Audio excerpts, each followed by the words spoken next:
पास हो रहा है, न तपस्या हो रही है, न ज्ञान आ रहा है, न कोई आराधना हो रही है। अब ये देह मुझे साथ नहीं दे रहा है, अब नए देह की जरूरत है। पुराना कपड़ा फेंक देते हैं ना, उसमें कोई राग रहता है? पुराना कपड़ा जर्जरित है, पैर में आप साफ करते हो और पूरा फटा काला जीर्ण क्षीण हो चुका है और वो पड़ा है घर पर, उसको फेंकते वक्त आपके मन के भाव क्या हो गए? कोई नहीं, कुछ भी नहीं, जाने दो, अभी ये करे जाएगा तो ही नया लाएंगे ना, निकाल दो इसे। ये देह पुराना जर्जरित देह, ये पुराना कपड़ा है। अब उसको निकालते वक्त आप नहीं निकालोगे तो भी ये फटना है, गिरना है, टूटना है, जलना है। तो शुरुआत यही कर दे कि जब अवस्था हमारी कमजोर होती है, मनुष्य का देह जब टूटता है, छूटता है, नाड़ियां में सब प्राण बाहर निकल जाते हैं, दूसरी जगह पर जाने तैयार होते हैं, तब समय ज्ञान दशा को जागृत रखना, परम समाधि की उपलब्धि के लिए, सुख के बाद सुख। अब जिसने भी अपने जीवन को सुरक्षित बनाने की कोशिश की है वो तो फंसे। अनजान और अज्ञान और अनपढ़ और गंवार वो लोग ऐसा समझ रहे हैं कि पूरा संसार, संसार का सुख, संसार की अनुकूलता, संसार की सब अवस्था वो मेरे साथ निश्चित है। तेरा कुछ भी नहीं है, फिर भी क्षण भंगुर दिखता नहीं है। तेरा हृदय पर हुमला, तेरा एक्सीडेंट में, तेरा कोई भी भूकंप में, अर्थक्वेक में, कहीं पर भी कोई भी प्रॉब्लम आ जाएगी और तुझे ऐसा लग रहा है सब नित्य है, सब चलेगा। इस जीवन का एक नया उद्देश्य तय क्यों नहीं हुआ? तो दादा गुरुदेव जब अंतिम समय में समाधि में लीन होते हैं और समाधि में जब लीन होते हैं तो पूरा देह वहाँ छोड़ने की तैयारी है। देह छोड़ना इसका मतलब यह हुआ कि नए पल्लवित जीवन की शुरुआत। धारणा परिवर्तन नहीं होगी तब तक भाव दशा भी परिवर्तन नहीं होगी। तो भाव दशा की जो तैयारी है, भाव दशा की जो सक्षमता है, भाव धारा जो एक नया रास्ता चुन रही है नए उद्देश्य के साथ, उसमें आपको ही परिश्रम करना है। मीरा ने गीत गाए और आपने भी गीत गाए। गुरु गौतम ने भक्ति की, आपने भक्ति की। शालिभद्र ने वहराया, आपने वहराया। एक में भावधारा थी, एक में दीपक जला हुआ था, एक में दीपक बुझा हुआ था। कला तो होती है सबके पास, बुद्धि का विकास है, लेकिन हृदय का आमंत्रण हृदय से कैसे होगा? हृदय से जीवन निर्मित होता है और जीवन निर्मित होता है तो और आगे बढ़ते हैं। आपके लिए एक छोटा प्रयोग करें, मजे की बात। अशोक जी, कल सैनिक जी आए कि बाप जी सुना तो बहुत है, प्रतीति कराओ। और उसकी बात मुझे सही लगी कि सुनने वाले तो हमें प्रतीति कब होगी, हम पता कैसे चलेगा? इतने सारे संसार के हजारों लाखों विचारों के बाद हमें प्रतीति करना है तो हमारे पास पावर क्या है? करो, आंखों बंद करो। आपका चिंतन क्या चल रहा है? 5 मिनट के लिए, 3 मिनट के लिए इनको बजने दो। आप एकाग्रता के सहारे कहाँ जा रहे हो? चलो, बड़े तूफानों के साथ मन की एकाग्रता। आंखों बंद करो।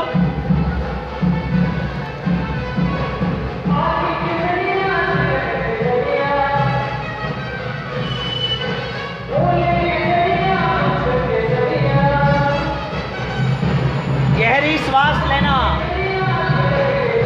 छूना मत। बारिश करना, हाँ घर चलना है। हाँ मैं आ रहा हूँ, कितना बजे? 5 मिनट, 5 मिनट यहाँ से निकल जाएगा। उसको इधर बुला देना।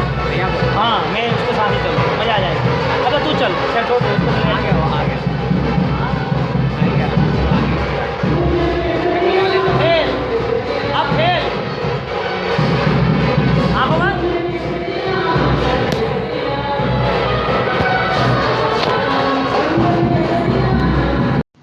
एक हवा का झोंका आया नहीं तो वो पत्ते का महल गिरा नहीं। किसके सहारे जी रहे हो? पुण्य बंध के सहारे। जो पुण्य पराया है, पता नहीं है, परिवर्तन है, पता नहीं है। पराया पुण्य, परिवर्तन पुण्य, दुखदायी पुण्य, वो पुण्य के आप मजे ले रहे हो और वो मजे में आपको ऐसा लग रहा है हम आनंदित है। आनंद बहुमूल्य है। रास्ते में नहीं पड़ा, सस्ते में नहीं पड़ा तो मिल गया आपको।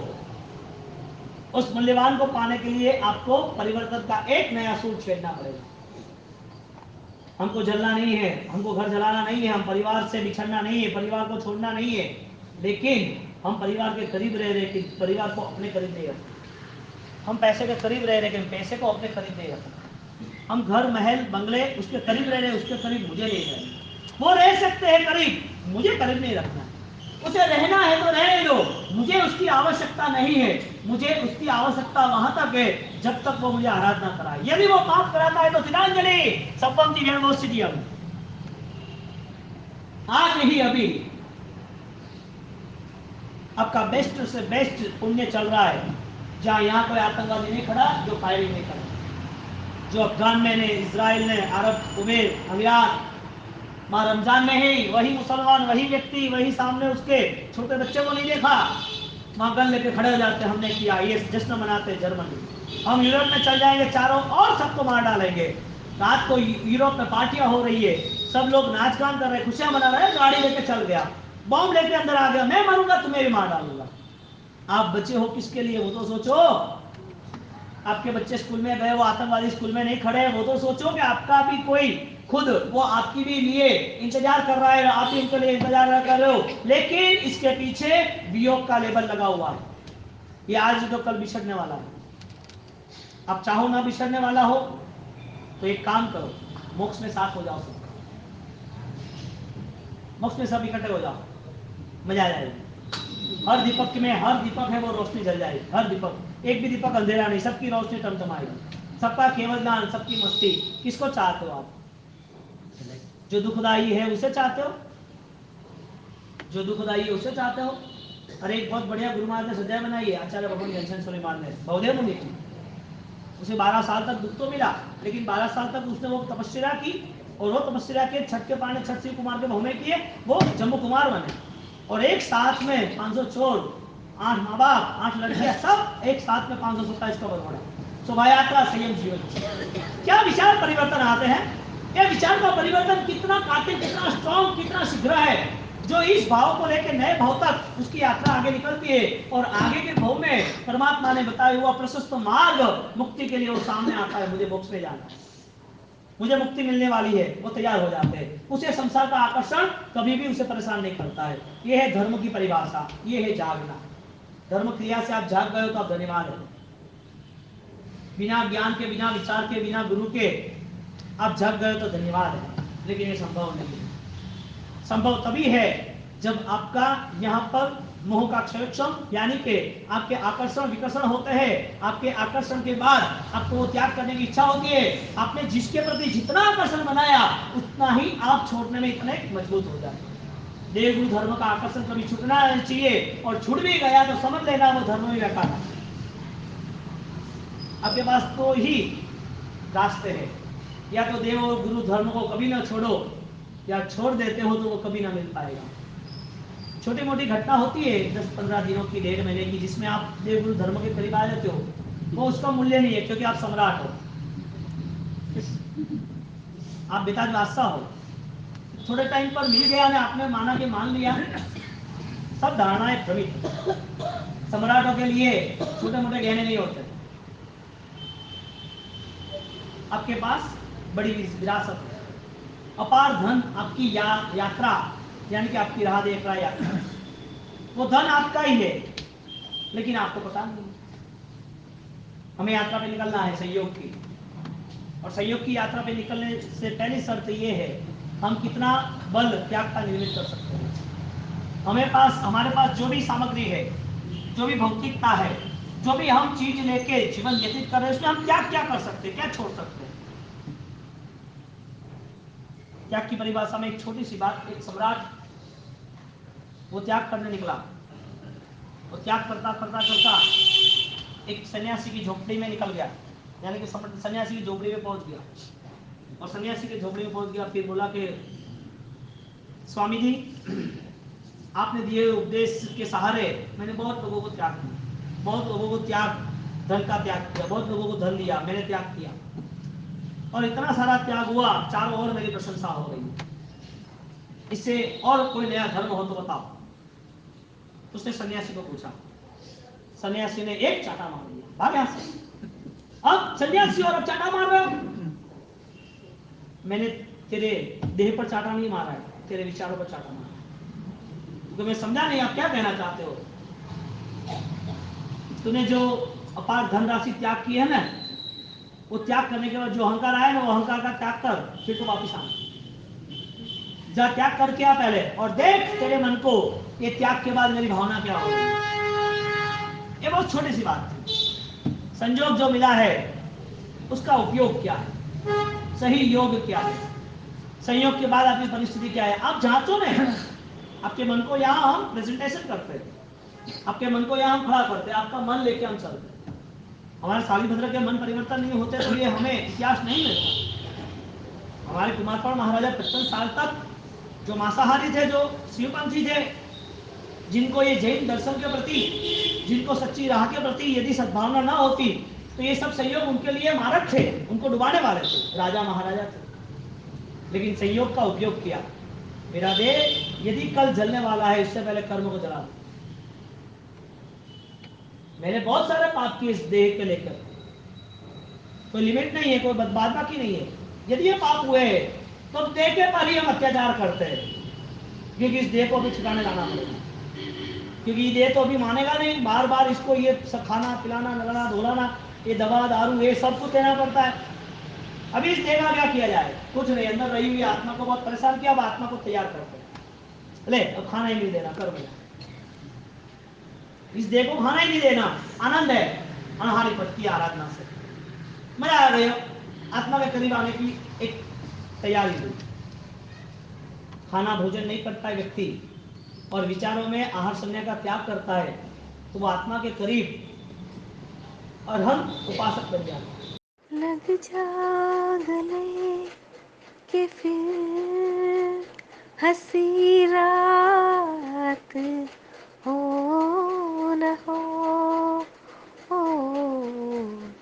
शायद फिर इस जन्म में मुलाकात हो न हो। 144 चौथा नंबर का शब्द कवरेज करना है।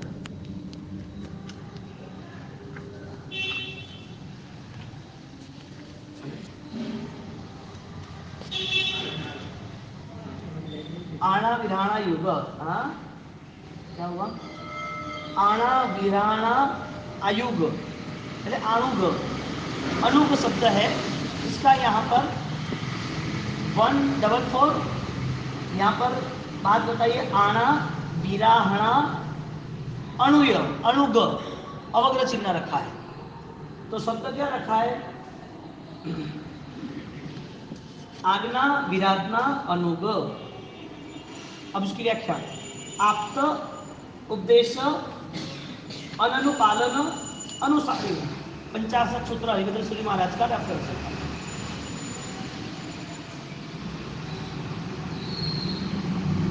आप्त पुरुष की जो बात है उसका अनुसरण नहीं करना, अनुसरण शब्द रखा है। यानी कि आज्ञा विराधना अनुग, जो भी जीवन पद्धति है, परमात्मा की आज्ञा मानने की हमारी जो व्यवस्था है, हमने जो धर्म को चुन के तय कर दिया कि आराधना मेरी जुड़ रही है, ये शब्द को लेके ज्ञानियों ने ना बोला। क्यों? आप कर रहे हो धर्म और आपको धर्म के करीब पहुंचने का एहसास भी नहीं। आप भोजन कर रहे हो लेकिन भूखी शांत नहीं हो रही है। आप पानी पी रहे हो और प्यासी नहीं बुझ रही है। आप अध्यात्म में चलने की कोशिश भी कर रहे हो और अध्यात्म के नाम का अभी कोई शब्द भी पता नहीं है। धर्म की प्रवृत्ति करने वाला व्यक्ति वो सामान्य तौर पर ऐसा जीवन व्यतीत कर रहा है कि मैं भगवान की आराधना कर रहा हूँ, जीवन में अच्छा जीवन मुझे मिल गया है, इस जीवन के नाते कुछ मुझे अनुभव हो रहा है। वो सब भगवंत ने मोह का क्षयोक्षम बताया, सही रास्ता। कि कितना हम विचारों के तल पर संसार की मात्रा को कम करते जा रहे हैं। विचारों के स्तर पर आपने एक औसत कर दिया, वो बात मैं नहीं कर रहा। आपने एक चौयार कर दिया, रात को छोड़ दिया भोजन, तो रात का छूटा हुआ भोजन सुबह उसके लिए आसक्ति का कारण बन जाता है। तो विचारों से भोजन नहीं छूटा, एक क्रिया से, देह से भोजन छूट गया तत्क्षण की वजह से। ऐसे मन के अंतर, मन में छिपी हुई जो समता है, या दयादि धर्म है, या राग का त्याग है, या क्रोध का कसायों का त्याग है, वो एक ऊपरी बाह्य यात्रा नहीं होनी चाहिए। अब तो पुरुष उनने विराधना का त्याग बताया, और विराधना का त्याग वही आराधना का अनुसरण। कितनी आराधना हमको करनी है, कितनी धर्म प्रवृत्ति में जुड़ना है, वो भगवंत ने बताने के पहले यहाँ पर एक इशारा कर दिया। विराधना को समझ लो, उसको त्याग करो, वही धर्म का प्रथम कदम है। यानी 18 पापों का त्याग, उसे धर्म बताया। सर्व पावक वनाशु, 2 प्रतिक्रमण की क्रिया, यानी कि शाम सुबह जो भी हम प्रतिक्रमण करते हैं, उसमें प्रतिक्रमण की शुरुआत कहाँ से बताई? सामायिक करो, प्रतिक्रमण करो, चौवियार करो, पूजा करो, दान दो, वो शुरुआत बताई, या अपने मन में छिपे हुए विचारों की जो दुष्टता थी, मलिनता थी, उसका त्याग बताया। सब पावक वनाशु हम निंदे तम च गरियामी तस्मिच्छामि दुक्कड़म एगिनिया बेगिनिया बेगिनिया जेबे जीवा विराइया, जे कोई पाप सेव्यो हो ये बदान इच्छामी। किसके लिए है? विराधना त्याग वही धर्म की शुरुआत। हमने क्या सोचा? विराधना चलती रही और धर्म समझ लिया, क्रिया हो गया, ये ज्ञानियों नाम हुआ। आप तो उपदेश है ना अनुपालन अनुसारणी, आप तो ने जो उपदेश बताया उसका अनुपालन, यदि पालन नहीं होता है तो हम जो पालन कर रहे हैं वो क्या? हम जो पालन कर रहे हैं वो क्या? आप एक छोटी बात सोचो कि एक परिवार वाला व्यक्ति जो सर्विस में जाता है, छोटा बच्चा 18 साल की उम्र में, 20 साल की उम्र में उसका सर्विस का पीरियड खत्म हुआ, वो बिजनेस के लिए, व्यापार के लिए तैयार हो गया। 2 साल में कुछ तो कौशल्य आया कि नहीं आया? 2 साल के बाद उसमें कॉन्फिडेंस आया कि नहीं आया? 2 साल में उसने जो क्रिया की उसका अनुभव आया कि नहीं आया? 2 साल की सर्विस में वो तैयार हो गया व्यापार करने के लिए। व्यापारी व्यक्ति भी साल भर का व्यापार करता है तो भी उससे वो पता है कि कितनी भी मजदूरी हो, कितनी भी 12 घंटे की दौड़धाम हो, इसके पीछे कितना भी समय दो, फिर भी वो अंतिम मार्च एंडिंग में वो तय करता है कि कितना कमाया। यही बात अध्यात्म के स्तर की है। धर्म की प्रवृत्ति में जितना भी समय व्यतीत हुआ उसमें हमारी यात्रा कितने कदम आगे बढ़ी, हम जो यात्रा कर रहे हैं उसमें अनुभूति क्या है। आप तो पुरुष यहाँ उपदेश बता दिया कि आप धर्म की प्रवृत्ति यानी कि अंधेरा से उजाले की ओर, मानव वो भगवान बनने की कोशिश कर रहा है। बीज को बीजी रहना था तो फिर उसे मिट्टी के साथ संघर्ष नहीं करना था, फिर उसे अपने अहंकार रूपी जो मिट्टी है उसको फाड़ के आगे आना था, उसको दूर करना था, वो अहंकार को बचाना था, मिट्टी को बचाना था। यदि वो करता ही नहीं है तो उसका विकास कहाँ, बीज की उपलब्धि कहाँ, बीज की संपदा क्या थी? बीज क्या था? बीज में क्या छिपा था? बीज में कुछ छिपा था? एक आत्मा में परमात्मा छिपा है।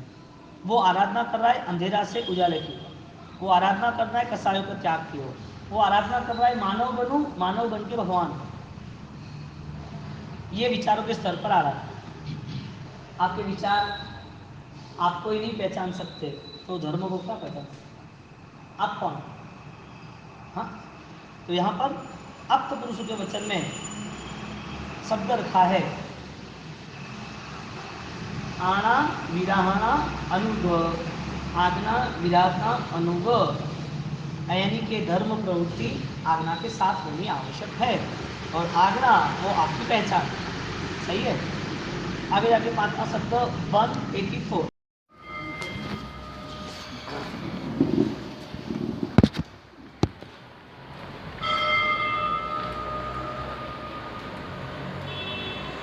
लास्ट में 2 शब्द बाकी थे छठे भाग के, उसमें था एक 1429 नंबर में वेद शब्द। वेद शब्द यानी कि विद्यते अनेन तत्वचित्ती तत्वच इति यूँ, तो जो सद्भूतार्थ आगम, वेद को वेद नहीं कहा है, लेकिन जो जानता है वो वेद कहा है। जानना यानी गम धातु है हमारे यहाँ, आगम, गम यानी गम्यते जानना, गम गच्छ भी होता है, जाना भी होता है, जाना और जानना दोनों। तो व्यक्ति गम्यते चलता रहता है, गच्छ आया धातु, गच्छ चलना, गम से, गम, गम से आगे निकला तो वो धातु के साथ आगे आगम, आगम शब्द से यानी कि जहाँ आप अनुसरण कर सकते हो, आप जानते भी हो और जा सकते भी हो। बिना जाने तो जा नहीं सकता, तो वेद का यहाँ अर्थ किया विद्यते, जानना। उसमें अर्थ आगे बताया सद्भूतार्थम आगम, आगम को जानना। तो जिसने आगम को जाना तो क्या जाना, आगम में है क्या, आगम का महत्व क्यों, किस वजह से, आगम की वजह क्या होगी कि ये कार्य हुए। तो आगम की वजह ये हुई कि जिनने भी जैन शासन के तत्व को यानी कि आत्मा के तत्व को जानना है, वो जानने वाला व्यक्ति वो खुद न खुद जैसे जैसे भी आगे बढ़ता गया, इधर ध्यान करो आप, छोड़ो इधर आगम तत्व से जानने की बात बताई। तो जिन्होंने कोई भी सामग्री जानी, पहली तो वजह ये है कि आगम को क्यों जानना, आगम के प्रति इतना लक्ष्य क्यों, और आगम जानने वाला जो भी व्यक्ति है तो इसके पीछे इतनी मेहनत क्यों करता है। कोई भी धर्म का सूत्र है तो उसका कोई कारण तो होगा, वजह तो होगी। कोई भी धर्म का सूत्र, कोई धर्म के ग्रंथ, किसी भी धर्म के व्यक्ति के धर्म के ग्रंथ इतने बहुमान्य क्यों है, इसके प्रति इतना उचित कर्तव्य क्यों है। तो यहाँ बात बताइए कि यदि इंसान भी बनना होगा ना तो भी आपको बिना जाने पता नहीं चलेगा, इंसानियत को भी आपको प्रकट करनी होगी तो बिना जाने पता नहीं चलेगा। और वही ग्रंथ इंसान को भी पैदा करती है, इंसानियत को भी पैदा करती है और आगे जाके भगवान को भी उपलब्ध करती है, यानी कि परम पद की प्राप्ति के करीब लाता है। तो आगम यानी यूनिवर्सल पावर, अनंत शक्ति का स्रोत आगम है। अनंत शक्ति का स्रोत यानी कि जिस शक्ति में कभी भी नश्वरता नहीं है, जो भी शक्ति विद्या बल कभी भी खत्म नहीं होने वाला है। आगम में किसकी शक्ति का स्रोत बताया, अनंत शक्ति का। अनंत शक्ति किसमें है, आत्मा में, ऑल्टरनेट आत्मा की बात आई। अनंत शक्ति किसमें, अनंत शक्ति वाला कौन है, देह है, पैसा है, शरीर है, परिवार है, पद है, प्रतिष्ठा है। पद की ताकत कितनी, शरीर की ताकत कितनी, पैसे की ताकत कितनी, ये सब कितना चल सकता है, चल सके तो उसमें ताकत कितनी है, अल्प है, अनंत नहीं है। इसकी ताकत का अंत है, अध्यात्म की ताकत का अंत नहीं है, वो अनंत है। तो अनंत को पाने के लिए अनंत के अनुसरण तक इसका नाम आगम। तो अनंत आत्मा यानी कि कभी भी आप करोड़ों हजारों अरबों सालों के बाद भी आप यदि ये बात छेड़ोगे कितने जीव मोक्ष में गए, तो यही बात आएगी अनंत। वापिस अरबों साल के बाद छेड़ो कितने गए, तो क्या अनंत। अनंत इतना बड़ा, इतना विराट है जिसमें आप जितना समा उतना समा सकते हैं। अनंत का अनंत अनंत है। 1468 नंबर में एक लास्ट शब्द था वोषट्ठ देह। वोषट्ठ देह यानी व्युत्सृष्ट देह परिस उपसर्ग सहने कल्पित काय। यानी कि दो शब्द है, दो बात हम सोचेंगे। एक तो देह ऐसा है जो कष्ट सहन करने में सक्षम है, दूसरा देह ऐसा है कष्ट सहन करने के बाद उसे सही फल मिलता है। एक फलश्रुति सिर्फ कष्ट सहन करने के बाद छोटी सी है, सामान्य फलश्रुति। एक फलश्रुति विशाल विराट है सहन करने के बाद। तो यहाँ पर देह का विसर्जन, देह का त्याग, देह पे कष्ट देना, देह का विसर्जन करना, ये जो भी है वो दो तरफ है। संसार में किसी ने पैसे कमाने के लिए देह पर कष्ट दिया, संसार में संसार चलाने के लिए बहुत परिश्रम किया, बहुत फाइट की, तो देह पर कष्ट कहाँ नहीं पड़े। सुबह के आदमी उठता है, सर्विस पे जाता है, रात को लेट तक आता है। दुनिया भर की सिटी की लाइफ देख लो आप, सिटी नहीं गांव कहीं पर भी आदमी कष्ट कहाँ नहीं सहन करता। खेती हो, सर्विस हो, दुकान हो, कहीं जब अगर ट्रैवलिंग हो, शायद जीवन का कोई भी संसारिक प्रसंग हो, शादी ब्याह कुछ भी तैयारी करनी हो, तो कहीं पर भी काम करने वाला बिना कष्ट के को काम कैसे पूर्ण कर सकता है? कुछ भी संभव नहीं है। तो एक कष्ट मिला देह को, लेकिन उसकी फलश्रुति सामान्य होती। एक कष्ट सहन किया उसने आत्मा के लिए, यानी कि शब्द रखा परिस उपसर्ग सहने कल्पित काय। परिस उपसर्ग सहन करने वाली काया वो भी एक धर्मकल्प है, धर्म का आचार है। तो कल्पित यानी कि तय किया हुआ। तो देह का जो भी व्यवहार है उसमें हमें प्लस कैसे हम कलेक्ट कर सकते हैं, हमारे पास पुण्य कैसा इकट्ठा हो सकता है। पुण्य को जगाना है, पुण्य को जगाना है। कष्ट पुण्य को ही खरीद के लाना नहीं है। अंदर अनंत अनंत पुण्य पड़ा है, अनंत अनंत आत्मा का अनंत काल तक अनंत सुख पाने की पूर्ण संभावना छुपी हुई है, सिर्फ जगाना है। अब बोलता है मैं दुखी हूँ, दुख के कर्म को दूर कर, दुखी दूर हो जाएगा दुख। वजह क्या थी? दुख की वजह क्या थी? दुख किसने दिया, सुख किसने दिया? इसके लिए हमारी खुद की एक सुसुप्त अवस्था ही काम कर रही है, हमें पता ही नहीं है। हम आराम से प्रमाद के साथ जी रहे हैं, और वो प्रमाद हमें ऐसा लग रहा है कि हम 24 घंटे काम कर रहे हैं, 18 घंटे काम कर रहे हैं, 15 घंटे काम कर रहे हैं, रोज काम कर रहे हैं, हम तो जागरूक है। भगवान ने बोला कि तेरी जागृति तेरी आत्मा की थोड़ी बनी, ये तेरा प्रमाद रहा। यानी एक शब्द रखा, प्रमादो ही मृत्यु, प्रमादो ही मृत्यु।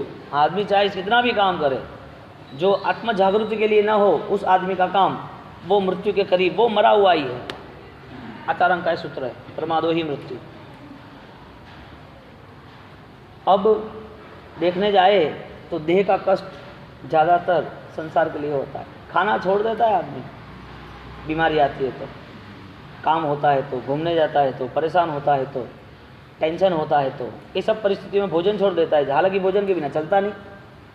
जो चीज़ उसके लिए उपकारी है वही चीज़ उसके लिए अभी दुखदायी हो गई, नहीं खाना नहीं चाहिए। किसी के साथ घर में फाइट हो गई, लड़ाई झगड़ा हो गया, किसी के साथ कोई नहीं पटी, पेमेंट नहीं आया, दुकानदारी नहीं चली, समाज में कोई जगह पर किसी के साथ क्रॉस हो गया, सबसे पहला गुस्सा उतरेगा भोजन पर। यानी कि कुछ भी हो, बोलना नहीं छोड़ना, कुछ भी लड़ाई झगड़े हो, लेकिन वचन बोलना नहीं छोड़ना। बोलना बंद हो गया ना, वो पूरे संबंध के रास्ते बंद हो गए। तो आदमी तुरंत मुझे भोजन नहीं करना, भोजन नहीं करना है, भोजन छोड़ देगा। ऐसा खिलाड़ी आदमी है। अब मार्क करना, देखना, अरे भाई तुम परेशान हो रहे हो विचारों से, और परेशान हो रहे हो देह से, और देह से कष्ट सहन करके भोजन भी नहीं करना। भोजन छोड़ना इससे अच्छा है क्रोध ही छोड़ दो। भोजन छोड़ना इससे अच्छा है पाप करना ही छोड़ दो, जो गलत है, किसी को दुख दे रहे, किसी के प्रति गलत धारणा है, वही छोड़ दो ना। और देखना खुश होगा तो भोजन मस्त करेगा। भोजन और भजन दोनों आधार कैसे है? एक भजन का आधार है वो अध्यात्म के लिए, और भोजन का आधार है, दोनों आधार बने। आज से हम 7वां भाग शुरू करते हैं वापस।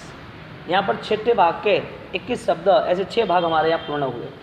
परवाधिरत परोपरिषण निकटवर्ती आ रहा है। तो फिर 7वें भाग की भी आज हम शुरुआत करते हैं। भ्रमणादि दब्बादि चेव हुंती भावादि दब्बादि पूर्ण दब्बस्स जो समाओ सय थाने। नाम, स्थापना, द्रव्य और भाव, 4 प्रकार के धर्म की यहाँ स्थापना की है। यानी कि हर कोई व्यक्ति यदि धर्म करता ही है तो उसका में होता कि नहीं होता? हाँ साहब, अब बताओ, ये संभावना आप कह रहे हो किसी ने आपको ऊपर घोड़ा नहीं रख दिया, बंदूक नहीं रख दी, चलो चलेगा, क्या एक्सीडेंट नहीं होगा? क्या अटैक नहीं आएगा? हाँ, क्या बड़ी दर्द, एक कभी भी देह को देखो ना, सोच लो कि यहाँ कैंसर हो गया, तो खाली इतना सोचो। हमको डर के जीवन नहीं जीना है, लेकिन हमारी आत्मा की शुद्धि क्या होनी चाहिए? एक क्षणिक जीवन में इतने पाप क्यों? क्षण भर इतना जीवन है फिर भी इतने राग क्यों? लोगों को 60-70 साल तक उसे धर्म की सोच, उपाश्रय, मंदिर वो मन में नहीं बैठता है। वो दुकान, घर, परिवार, बच्चे छूटते ही नहीं है। मेरा परिवार, मेरा परिवार। अरे तेरे 10 पीढ़ी चली गई तेरे आंखों के सामने, क्या मेरा मेरा कर। अब ये सम्यक बोध नहीं है ना, इसके लिए हर क्रिया मिथ्या हुई, हर क्रिया। अब सोचो, प्रभु महावीर महत्वपूर्ण है या प्रभु महावीर के आदर्श? आदर्श महत्वपूर्ण है ना। आगे जाके 126 सत्कर्म यानी सत्कर्मन उदय प्राप्तस्य कर्मणः सत्तायाम मजे की बात, सत्कर्म यानी सत्कर्मण उदय प्राप्त, उदय प्राप्तस्य, कर्म उदय की प्राप्ति के वक्त, कर्म उदय तो आ गया, उसकी प्राप्ति के वक्त कर्म सत्तायाम, आपके पास हर वक्त हर जगह पर कुछ न कुछ अच्छे करने की ताकत है नहीं है, फाइनल है।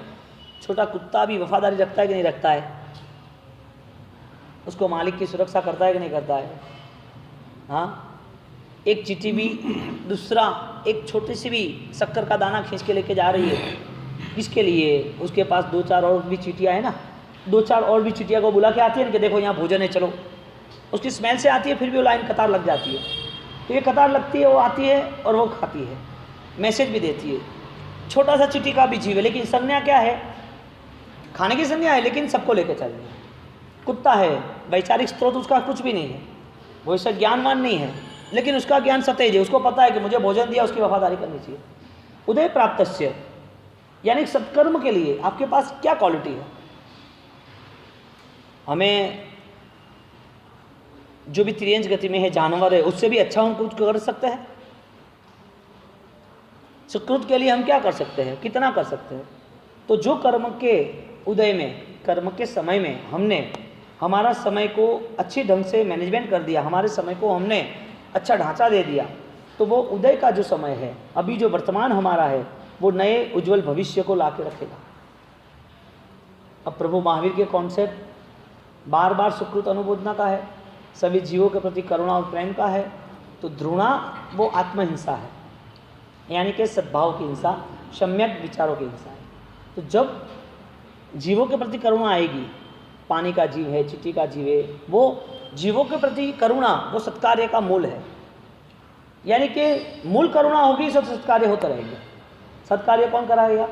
आपके ज्ञान जैसा, आपकी चेतना, आपका खुद का एक करुणा का भाव, आपकी करुणा होगी तो ही आप कुछ कर सकोगे। आदमी देता कब है, क्या कब करता है? कुछ अच्छे भाव बनते तो ना, गलत भाव वाले की बात छोड़ दो, लेकिन हमारे भाव क्या करना है? गलत भाव भी है तो भी त्याग करने का मन तो बना उसका। आज वो त्याग कर रहा है तो कल वो त्याग का बल बढ़ता जाएगा, वो पुण्य बढ़ता है। कहीं पर एक रास्ता आएगा कि भाई वो त्याग सही ढंग से कर। दीक्षा यानी मोह गर्भित, ज्ञान गर्भित और गुण गर्भित, यानी कि स्नेह गर्भित। तो स्नेह गर्भित, मोह गर्भित, मोह गर्भित, ज्ञान गर्भित और दुर्गर्भित, वो तीनों स्टेटमेंट में दीक्षित तो होते हैं व्यक्ति, यानी कि त्याग तो करता है, त्याग के बाद उसको चांस भी मिलता है ट्रांसफर होने का, यदि उसे सही ढंग का, यदि कोई आयोजन मिल गया, यदि कोई उसका कोई हैंडल करने वाला मिल गया। तो यहाँ पर सत्कर्मन यानी कि अच्छे कर्म के लिए, अच्छे कार्य के लिए आपकी सोच क्या बन रही है। और लास्ट 150 संथार, 5वां शब्द संथार शब्द से संस्थारक, यानी कि जब भी मुनिवर श्रवण भगवत वो सोते हैं तो द्रव्य हिंसा छोड़ दी, गद्दी नहीं चाहिए, द्रव्य हिंसा छोड़ दी। ऐसा जरूरी नहीं कि मुझे ऐसी जगह चाहिए, ऐसी ही चीज़ चाहिए, इधर ही रहना है, ऐसा कुछ नहीं, जो भी मिला वो कर दिया। संथारा सोना ही है तो क्यों सोना है? संथारा एक नींदे उठने के लिए, एक नींदे आत्मा को उठाने के लिए, एक अवेकनिट जागृति, एक आत्मा सो गया है जो जग नहीं सकता, देह उठ सकता है, देह जग सकता है, आंखें खुल सकती है, लेकिन अंधेपन की जो भी व्यवस्था है, जो वो भटकता रहता है, वो अंधा आदमी वो जग नहीं सकता, उसकी आंखें नहीं खुली है। यानी एक आंख खोलने वाला अंधा हो सकता है और एक आंख नहीं है, अंधा है, वो आदमी अंतर्मन से जग सकता है। संथार शब्द से यहाँ पर समाधि के भाव बताए कि जब भी सोते हैं मुनिवर श्रवण भगवंत, संथारा कर रहे हैं, तो संथारा में एक छोटा सा कपड़ा उनका, उसके ऊपर उतर पट्टा, वो आराम से सो जाते हैं। तो सोते वक्त यही भावना होती है कि सर्व जीवों के प्रति समायासना, अरिहंते शरणम पवज्जामि, परमात्मा आपका शरण, धर्म का शरण, सर्व जीवों के प्रति समायासना, और मेरे आत्मा में 18 पाप स्थानों की पूर्ण रूप से जो भी विराधना हुई है उसकी भी समायासना। ये सब समायासना करते, परमात्मा का स्मरण करते और अंतिम शरण में अरिहंते शरणम पवज्जामि करते करते बहुत सीधे बहुत सीधे बहुत सीधे लास्ट में संथारा करते वक्त कहते हैं कि ये देह भी मुझे छोड़ना है, परमात्मा आपका शरण निश्चित है, लेकिन मैं सो रहा हूँ, रात को शायद मेरा हंस, मेरा आत्मा यदि कहीं आगे चला जाए तो मैं तैयार हूँ। मुझे उठना जरूरी नहीं है, आपकी शरण जरूरी है। मुझे जीवन व्यतीत करना जरूरी नहीं है, मुझे इस जीवन के नाते मुझे मुक्ति जरूरी है। मुझे इस जीवन में आचार जरूरी है, लेकिन वो आचार मेरी आराधना और मेरा अपगम स्थान, मृत्यु कभी आए नहीं, ऐसा मोक्ष का स्थान मुझे चाहिए। तो संथारा स्थानक यानी कि गुरु महाराज ने जो किया अंतिम शरण में, हम संथारा कहेंगे, वो समाधि है। सावक के लिए आप संथारा कह रहे हो, वही संथारा सोना, लेकिन संथारा सींच गया ऐसा शब्द यूज करता है ना। तो ऐसे कई हुए, अरविंद घोष, गांधी जी, ऐसे बहुत सारे लोग। वो मुंबई में भी चला ना वो संथारा का चैप्टर, तो एक व्यक्ति आया कि मुझे सब नोटेशन लिखने बाप जी, न्यूज़पेपर में देना है, डालना है, आप मुझे नोटेशन दो। तो इतिहास में किन किन लोगों ने संथारा यानी कि अपने देह को छोड़ने की तैयारी कर दी। तो ऐसे रामकृष्ण परमहंस, विवेकानंद, ऐसे रमन महर्षि, ऐसे ये अपने अरविंद घोष, गांधी जी, हमारे यहाँ तो कतार है लंबी चौड़ी। लेकिन इन लोगों को कहना है कि भाई ये देखो, जिसका संसार का मोह त्याग हो गया उसको संथारा जरूरी है। ये रूल्स रेगुलेशन ये था कि मर्सीफुल डेथ का कायदा आया था लोग के हिसाब से। मर्सीफुल डेथ यानी कि दयाजनक मृत्यु, जो सड़ रहा है उसे इंजेक्शन डाल मार के मार डालो। तो तू भी जब सड़ेगा तो तुझे यूँ ही करेंगे, जीने की लालसा नहीं तेरी, है ना, इच्छा मृत्यु जिसे कहते हैं। तो वो कायदे के सामने संथारा को कैंसिल करने वाले कि संथारा करेगा उसका अपराध बनेगा। तो कल हमें समाधि लेनी हो तो, कोई बूढ़े साधु हो तो, बुजुर्ग साधु हो तो, बीमार साधु हो तो, कोई तपस्या से परेशान हो गए तो क्या उसे मार डालना इंजेक्शन देके किलर का। तो ये धर्म के बड़ी आँच थी, तो उसके ऊपर ये सब स्टेटमेंट दिए थे। तो यहाँ पर ये बात आती है संथारे की, धर्म की। तो कहने का मतलब ये परंपरा थी हमारी सदियों पुरानी कि व्यक्ति मोह का त्याग करके जंगल में जाते, पहाड़ियों में जाते और त्याग करते। अभी 2 साल पहले ही न्यूज़ आया था, 600 साल पुराना कंकाल हिमालय में मिला। मानने के लिए नहीं आ रहा था कि ये तो सब गल जाता है, ये तो पूरा कोई होता ही नहीं है। लेकिन हिमालय शिमलाओं की उस गुफाओं के अंदर जब बारिश हुई और सब ढंक गया तो वो सब रास्ता निकाल रहे थे।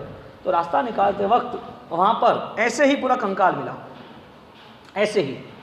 तो वो बॉन टेस्ट कराया, हड्डियों का टेस्ट, बॉन टेस्ट। वो बॉन टेस्ट के नाते उसका रिसर्च हुआ कि 600 साल पुराना, यानी आदमी ने समाधि ले ली, समाधि में लीन हो गए। ये हमारी परंपरा और संस्कृति है। धर्म के नाते संथारा यानी हमें हमारे हर कर्म से मुक्त होके ही इस देह को छोड़ना है। तो हर कर्म से मुक्त होने की जो भी हमारी तैयारी है उसका नाम है समर्थ जीवन। तो समर्थ जीवन ने तय कर दिया कि आज के बाद इस संसार के प्रति जो भी मेरी श्रद्धा और मेरा राग था उसे निर्मूल कर रहा हूँ, मैं ख़त्म कर रहा हूँ। तो वो संथारा, कभी भी मौत आए तो कभी भी साधु डरता है। अकुतो भय साधु, ऐसा ज्ञान सार में शब्द लिखा, अकुतो भय, डरने वाला साधु नहीं होता है। अब डर गया तो भयवान बन गया, और भयवान बन गया तो साधना कैसे कर पाएगा। कोई भी साधना की तो उसका बल निर्मित होता है। तो ये यहाँ पर संथारा शब्द से हम भयवान न बने और अमर आत्मा की सोच बनाए। इतना कि हम क्षयम सर्वमंगल मंगल सर्वकल्याण प्रधान सर्वजनम जेति शास्त्रम पचमा यब। यहाँ पर आकिंचन यानी कि परिग्रह रहित अवस्था का उत्तम उदाहरण दिया है।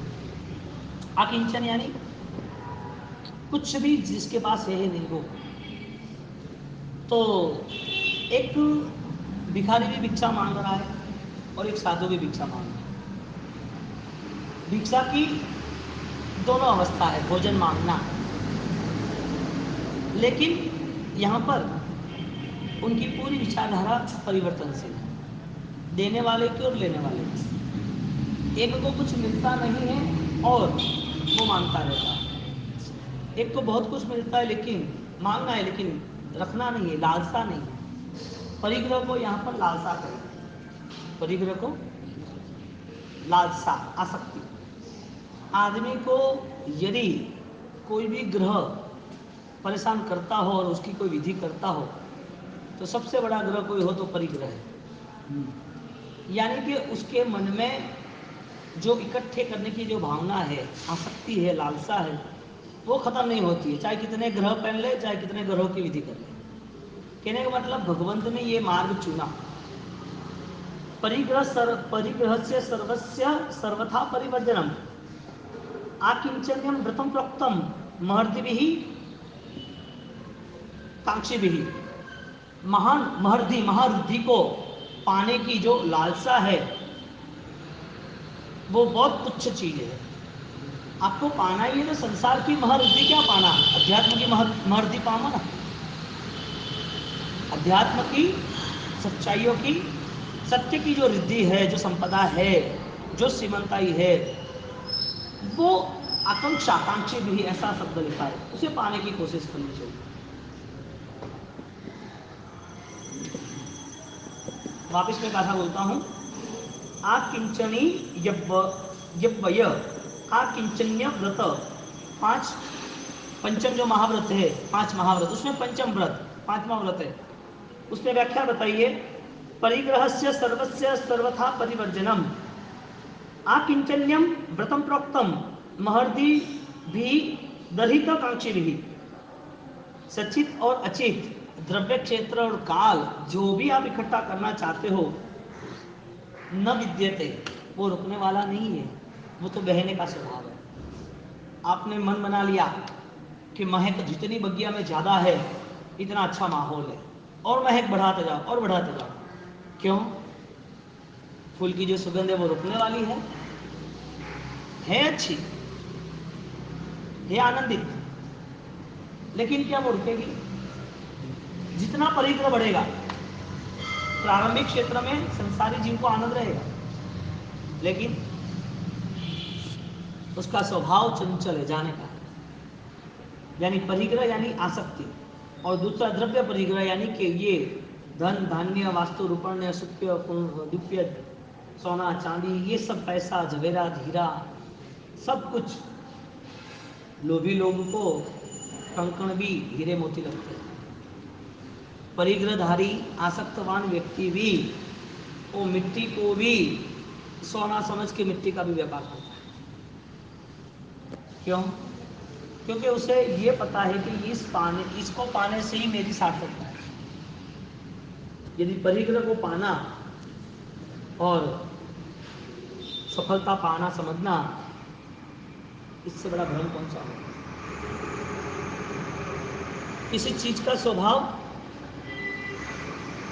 ऊपर जाने का है और किसी का नीचे जाने का है, वो फिक्स है संसार। दीपक की लौ, उससे आप कुछ भी करो, वो सूरज को मिलने के लिए ही तैयार होता है। वो दीपक की ज्योत है, वो सूरज के मिलन की प्यास है। प्रकट होते ही सीधा ऊपर होने का स्वभाव तैयार कर लेते हैं, जाना है ऊपर, क्रांति घटित होती है। और मिट्टी का कौड़ी, वो कितना भी सहारा दे ज्योत को, गिरना है। ज्ञानी ने यही बात बताई। बहुत सारे दीपक और बहुत सारे दीपक की लौ, तो जो ज्योति नहीं बनी है वो नीचे ही जाना होता है, निष्फल है। मिला हुआ जीवन ऊपर उठना चाहिए, फूलों की सुवास की तरह। इसकी जगह ये जीवन नीचे की ओर बहता जा रहा है। अनुभव नहीं हो रहा है कि किसी ने कुछ पाया, मैं भी कुछ पाऊंगा, पता नहीं चल रहा है, चलता है बस। ये परिग्रह जो आपके जीवन को बार बार नीचे की ओर ही ले जा रहा है। वास्तविक स्थिति तो आत्मा की ऊर्ध्ववेता, मुक्ति की होनी चाहिए। ये छोटी छोटी चीजों में फंस गया और मिली हुई जो भी आयुष्य की पल थी उसे पहचान नहीं। परिग्रह की व्याख्या से हम अपने जीवन को मिट्टी के ओर से दीपक की ओर ले जाए।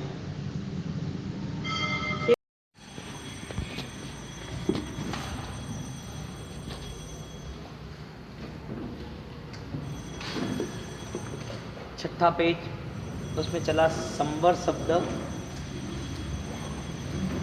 कल हमने 5 शब्द देख लिए थे, संकम, संखय, संजम, सत्तकम और संधार। वो 5 शब्द हमने देखे थे। अब आ रहा है छठा शब्द संवर। तो संवर की यहाँ व्याख्या बताई है, प्राणातिपातादि निरुध्यते येन परिणामेन स संवर आश्रव निरोध इति संवर। यानी कि जो आत्मा संवेग परिणाम वाला हो जाता है, इसको संवर कहते हैं। अब संवर वो हमारी शास्त्रीय परिभाषा है। संवर वो हमारे जैन परिभाषाओं में इसका पूर्ण अर्थ ऐसे बताया है कि जो जीव हिंसा हो रही है, प्राणाति पातादि ऐसा शब्द रखा, प्राणाति पातादि, बराबर। तो प्राणातिपात तो हमें पता है 7 लाख पृथ्वी में आता है ना पहले। तो प्राणातिपात आदि, आदि से क्या लेना? 18 पापस्थानक। कितने? 18 पापस्थानक को निरुंध्यते, रोकते हैं, वहाँ ही उसको खड़ा कर देते हैं, आने नहीं देते अंदर। ऐसा जो परिणाम है उसे संवर कहेंगे। यानी कि संवर क्रिया सरल है, संवर भाव अत्यंत कठिन है। कोई आदमी को बोला ना कि लंबा चौड़ा 200 फुट का पहाड़ है और 200 फुट लंबा है, इतने बड़े पहाड़ को आपको 2-3 महीने में उसको पूरा ख़त्म कर देना है। वो पत्थर को आपको यहाँ से 100 किलोमीटर दूर ले जाना है। यहाँ पर पहाड़ था ही नहीं, ऐसा एक मैदान बना देना है और यहाँ पर एक अच्छा सा जो पहाड़ बीच में विकट स्थिति यानी परेशान कर रहा है वो पहाड़ नहीं होना चाहिए, अब सीधा रास्ता बना देना है। आदमी 3 महीने 4 महीने 6 महीने मेहनत करके भी वो पहाड़ शायद तोड़ सकता है, या तो फिर ज़्यादा से ज़्यादा मेहनत करके हज़ारों आदमी को काम पे लगा के 15-20 दिन में भी काम शायद कर सकता है। पहाड़ तोड़ना आसान है, संवर के भाव लाना कठिन है। ओलंपिक में हज़ारों किलोमीटर की रेस करने वाले, गाड़ी की रेस हो या समुद्र की रेस हो, दरिया में रेस हो या गाड़ी की रेस हो या हॉकी की रेस हो या क्रिकेट की, दुनिया भर के लाखों करोड़ों मेडल जीतने वाले लोग, हज़ारों करोड़ों लोग उसको देखने वाले मिलेंगे। और ये सब देखने वाले और खेलने वाले उस जब में इतनी सारी मेहनत करते हैं, उनकी जी जान लगा देते हैं। एक बॉक्सिंग की रेस होती है मारा मारी की, तो भी वो है ना जान चली जाए तो भी उसको खेलना पसंद है। इतना सारा परिश्रम सिर्फ एक मेडल के लिए, एक विजेता के लिए। ये परिश्रम शायद सबके लिए संभव है, सबके लिए, लेकिन संवर भाव लाना अत्यंत कठिन है। संवर भाव यानी क्या?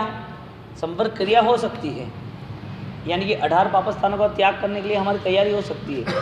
आप क्रोध को त्याग कर सकते हो, मान को भी त्याग कर सकते हो, माया लोभ को त्याग कर सकते हो, लेकिन क्या वो वास्तविक त्याग है कि वो ऊपरी त्याग है, बाहरी त्याग है? तो ये जो सूक्ष्म भेद रेखा है, अंतर मन को समझने के लिए, हमारी ही आत्मा को देखने के लिए हमारे पास जो अत्यंत प्रबल विचार होने चाहिए, उसका नाम संवेग भाव है। यानी कि जो अशुभ भावों का आना है, आवागमन है, आते जाते रहते हैं अशुभ भाव, राग के भाव, द्वेष के भाव, तो जो आवागमन हो रहा है उसको रोक देना, संवर, निरुध्यते ऐसा शब्द रखा है।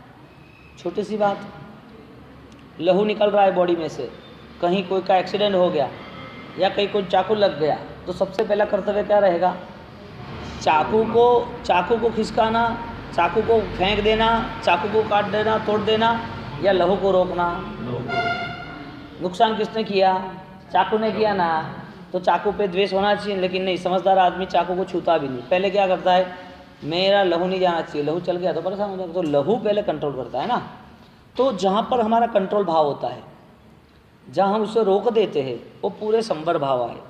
तो हम रोकते किसे है? 18 पापस्थानक आदि को।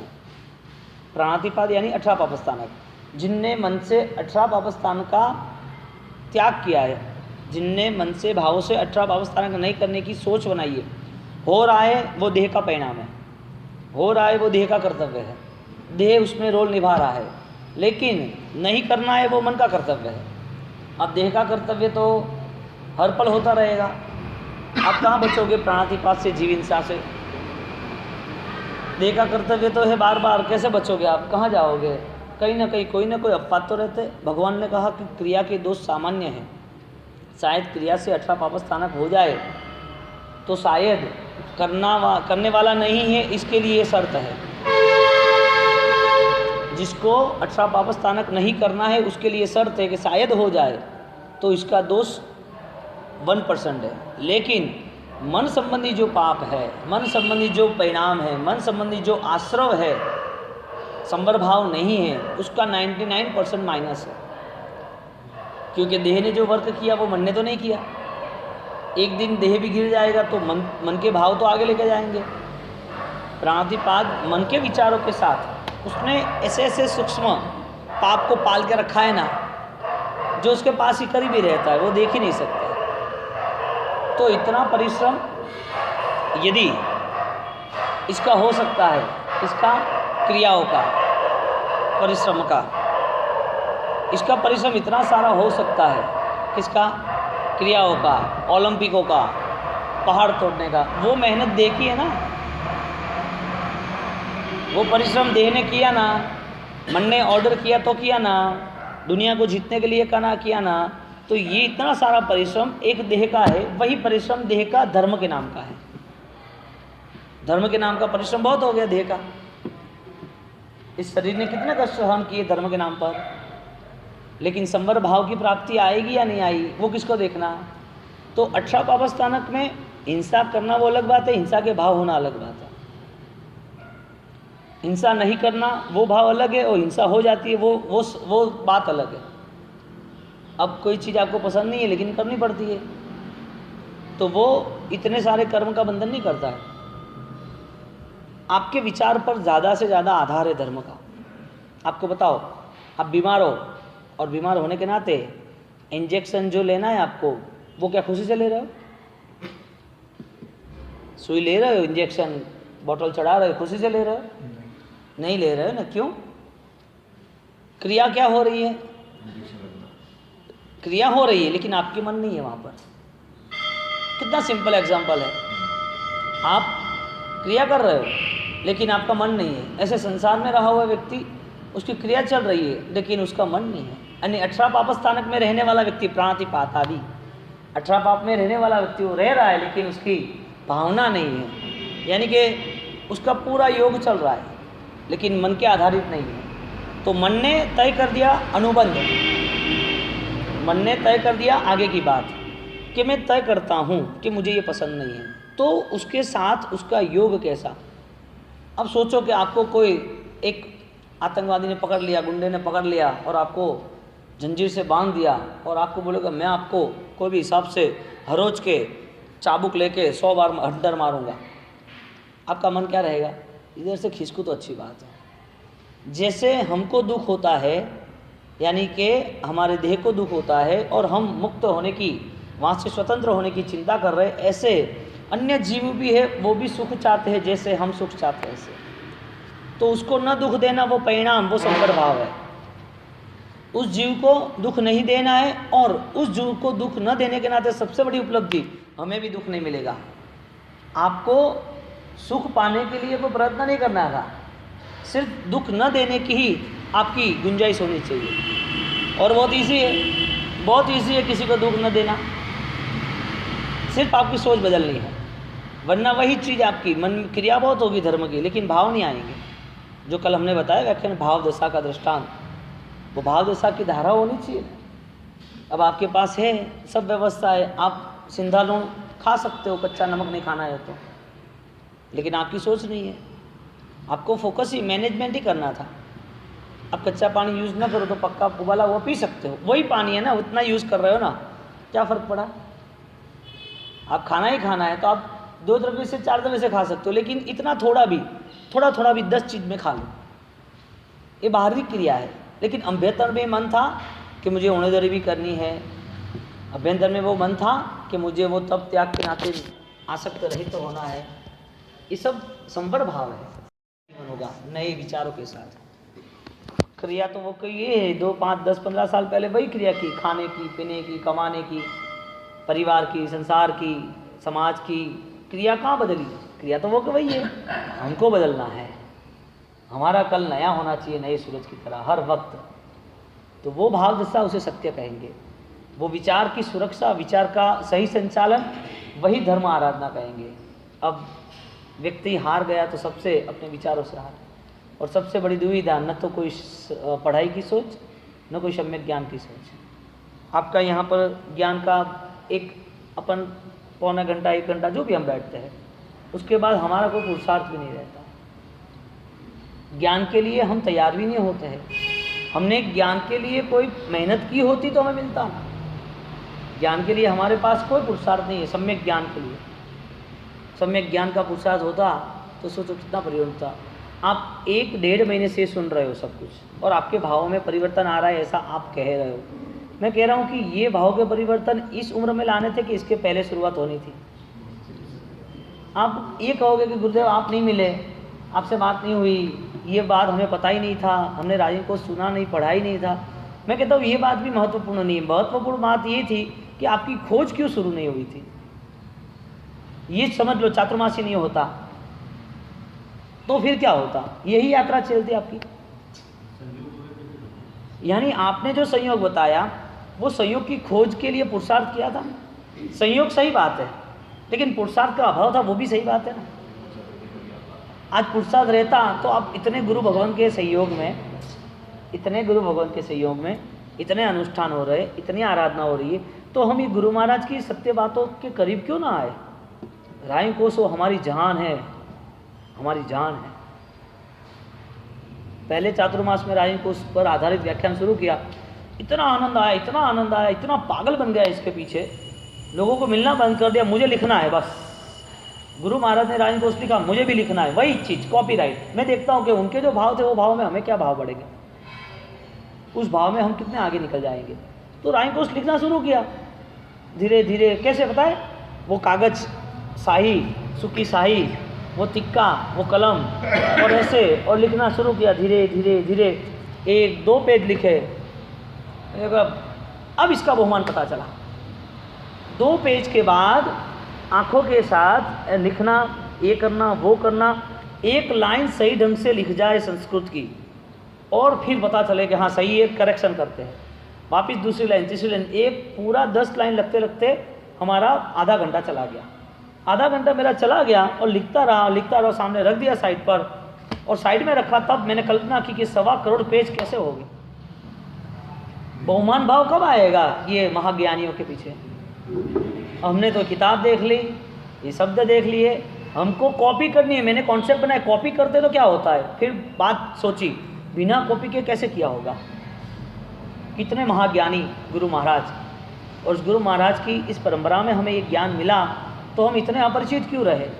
ये गुरु महाराज की परंपरा से इतने हम पिछड़े हुए, जिनने आज पूरे विश्व में आज न किसी को कुछ भी आदेश किया, न ऑर्डर किया, न कोई भी दूसरी धर्म की बात की, एक शुद्ध धर्म की, कि तुम्हारी आत्मा में कहीं लोभ न हो, तुम्हारी आत्मा कहीं पर भी दुखी न हो।